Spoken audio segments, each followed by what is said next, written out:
ఏపీలో భవనాలు లేఅవుట్ల పర్మిషన్లను సులభతరం చేస్తూ రాష్ట్ర ప్రభుత్వం కీలక నిర్ణయం తీసుకుంది. 5 అంతస్తుల వరకు నిర్మాణాలు చేసుకునేందుకు లైసెన్స్డ్ సర్వేయర్ ద్వారా అనుమతులు ఇచ్చే కొత్త విధానాన్ని మొదటిసారిగా ప్రవేశపెట్టింది. దీంతో 95% మంది ప్రజలకు అనుమతుల కోసం పట్టణ స్థానిక సంస్థల కార్యాలయాల చుట్టూ తిరిగే పని తప్పుతుందని సర్కార్ భావిస్తోంది. భవనాలు లేఅవుట్ల పర్మిషన్లకు డిసెంబర్ 31 నుంచి సింగిల్ విండో విధానాన్ని అమలు చేయనుంది. ఈ సందర్భంగా పురపాలక శాఖ మంత్రి నారాయణ మీడియాతో మాట్లాడారు. 5 అంతస్తుల వరకు భవన నిర్మాణాలకు రాష్ట్ర ప్రభుత్వ గుర్తింపు కలిగిన లైసెన్స్డ్ సర్వేయర్ల ద్వారా పర్మిషన్ ఇచ్చేలా నిర్ణయం తీసుకున్నారు.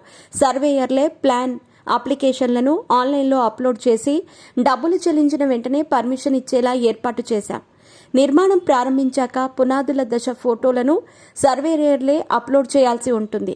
అనుమతులకు విరుద్ధంగా ఎవరైనా పనులు చేపడితే సర్వేయర్ లైసెన్స్ను రద్దు చేస్తాం. క్రిమినల్ కేసులు కూడా పెడతాం. రహదారుల విస్తరణలో స్థలాలు కోల్పోయిన వాళ్లు అదే ప్రాంతంలో అదనపు అంతస్తులు నిర్మించుకునేందుకు ఇక నుంచి టీడీఆర్ బాండ్ అవసరం లేదు. స్థలం కోల్పోయినట్టు అధికారుల ధృవీకరణ ఆధారంగా పర్మిషన్ ఇస్తారు. వీళ్లు వేరే చోట చేపట్టే అదనపు అంతస్తుల నిర్మాణానికి టీడీఆర్ బాండ్ తప్పనిసరి. భవన అనుమతులకు సంబంధించి సింగిల్ విండో విధానం డిసెంబర్ 31 నుంచి అమలులోకి వస్తుంది.